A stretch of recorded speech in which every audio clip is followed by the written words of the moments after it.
ಅಂದ್ರೆ ನನ್ಗೆ ಇದ್ರ ಬಗ್ಗೆ ತುಂಬಾ ಇಂಟ್ರೆಸ್ಟ್ ಇತ್ತು. ಮೆಮೊರಿ ಬಗ್ಗೆ ಮತ್ತೆ ಬ್ರೈನ್ ಬಗ್ಗೆ ಹೆಂಗೆ ಟೆಕ್ನಿಕ್ ವರ್ಕ್ ಆಗುತ್ತೆ ಅನ್ನೋದ್ರ ಬಗ್ಗೆ ತುಂಬಾ ಇಂಟ್ರೆಸ್ಟ್ ಇತ್ತು ಮ್ಯಾಮ್. ಅಂದ್ರೆ ನನಗೆ ಒಂದು ದಿನ ಮಾಕ್ ಟೆಸ್ಟ್ ಇತ್ತು. ಅದು ಅದ್ರಲ್ಲಿ ನಂಗೆ ಸ್ವಲ್ಪ ಕಡಿಮೆ ಮಾರ್ಕ್ಸ್ ಬಂತು. ನಾನು ಅವಾಗ ಹಂಗೆ ನೋಡ್ತಾ ಇದ್ದೆ, ಅಷ್ಟ್ರಲ್ಲಿ ನಿಮ್ದೆಲ್ಲ ಕ್ಲಾಸಸ್ ಇದೆ ಅಂತ ಗೊತ್ತಾಯ್ತು. ಅವಾಗ ಕನೆಕ್ಟ್ ಆದೆ.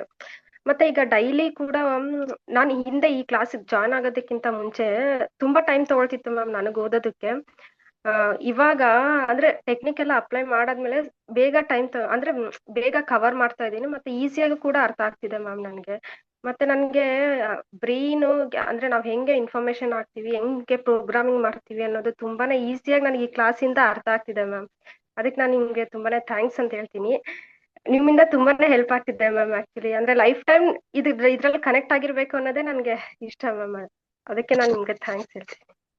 Thank you so much. ಆದಷ್ಟು ಬೇಗ ನೀವು UPSC ನೋ KPSC ನೋ ನೀವೇನ್ ಅನ್ಕೊಂಡಿದಿರೋ ಅದು ಕ್ರ್ಯಾಕ್ ಮಾಡಿ